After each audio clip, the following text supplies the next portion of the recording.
Um furacão mais fraco ou um ciclone que mais parece um furacão? A discussão envolve os principais meteorologistas do país. Vamos a Taubaté com Ademir Ribeiro. Abranches rajadas de vento muito fortes atingiram o sul do Brasil neste fim de semana.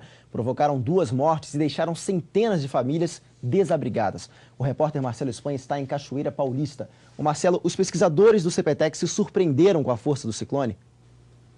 Ademir, eu conversei com eles agora há pouco, eles me disseram o seguinte: com o ciclone propriamente dito, não houve nenhuma surpresa. O que surpreendeu, de certa forma, foram os efeitos desse ciclone, por exemplo, as tempestades que haviam dentro dele. Isso tem uma explicação. A gente vai acompanhar aqui no mapa.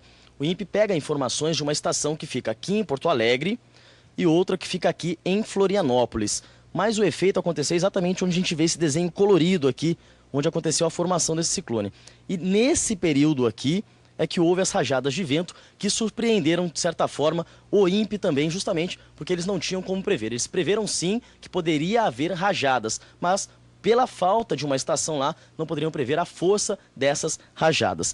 E uma agência dos Estados Unidos classificou o fenômeno como um furacão de nível 1. Os meteorologistas aqui do CPTEC discordam disso. Para eles, foi mesmo um ciclone. Veja a reportagem. Na madrugada de domingo, ventos de mais de 100 km por hora atingiram 40 cidades do Rio Grande do Sul e de Santa Catarina. 2 pessoas morreram, entre elas uma criança. Apesar dos estragos, os pesquisadores do CPTEC em Cachoeira Paulista descartam a possibilidade do fenômeno ter sido um furacão, como anunciou uma agência de meteorologia dos Estados Unidos. Eles reafirmam que se trata de um ciclone. A única forma de formar furacões ou ciclones tropicais é sobre o oceano, com temperaturas do mar superiores a 28 graus. Então, o calor e o vapor de água são o alimento daquele furacão. Neste caso, as águas estão muito frias, estão muito mais frias do que isso, 23, 24 graus. O meteorologista explica que, paralelamente ao ciclone, houve outro fenômeno. Fortes rajadas de vento atingiram o sul do país. Se fosse o ciclone que tivesse provocado todos aqueles ventos, toda a costa norte de Rio Grande do Sul e toda a costa de Santa Catarina deveria ter sido afetado por esses ventos, e esses ventos deveriam ter durado muito mais tempo, horas ou até mais de um dia. Celute diz ainda que a velocidade do ciclone não superou os 45 km por hora e que ele está enfraquecendo e deve se desfazer ainda hoje. Os pesquisadores do CPTEC dizem que a polêmica em torno desse ciclone surgiu porque ele tem aspectos parecidos aos de um furacão, como o olho central, o formato circular e o deslocamento de leste para oeste. No hemisfério norte, na costa dos Estados Unidos, às vezes alguns ciclones extratropicais acabam entrando em águas muito quentes, regiões perto do Equador, e se transformando em um ciclone tropical ou furacão. Neste caso, o ciclone já está entrando no continente, então completamente descartado qualquer possibilidade de ele se tornar um furacão ou um ciclone tropical.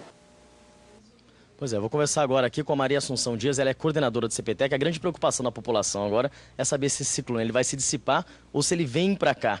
A notícia que você tem para dar é boa ou não? O ciclone já está em fase de dissipação, só poucas chuvas observadas, e ele não vai se deslocar para cá. Aqui o que nós vamos ter aqui na nossa região é a evolução de algum sistema marítimo que nós estamos observando, mas é outro sistema, outra configuração, então não tem a mesma configuração que esse que nós observamos no Rio Grande do Sul. Há quase uma hora, praticamente todos os meteorologistas estão reunidos aqui, né? O porquê dessa reunião?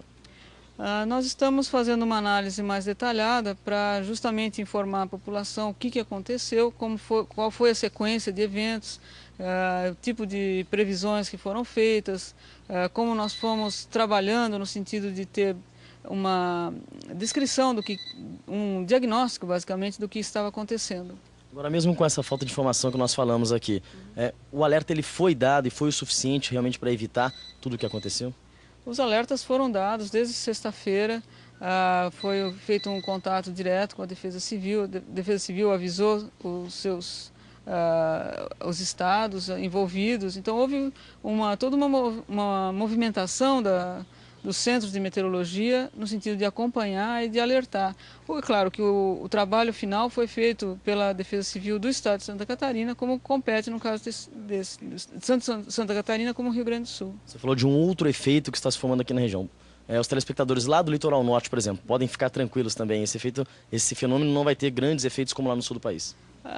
Esse efeito a gente conhece bastante, já são regiões com nuvens que se formam sobre o mar e que provocam agitação marítima. Já aconteceu semana retrasada, vai acontecer de novo. Então são eventos que ocorrem com frequência, eventualmente eles agitam um pouco mais o mar, eventualmente trazem chuvas, mas nós vamos estar monitorando para alertar caso haja qualquer coisa fora do normal. Ok, muito obrigado pelas informações. Agora, meio-dia.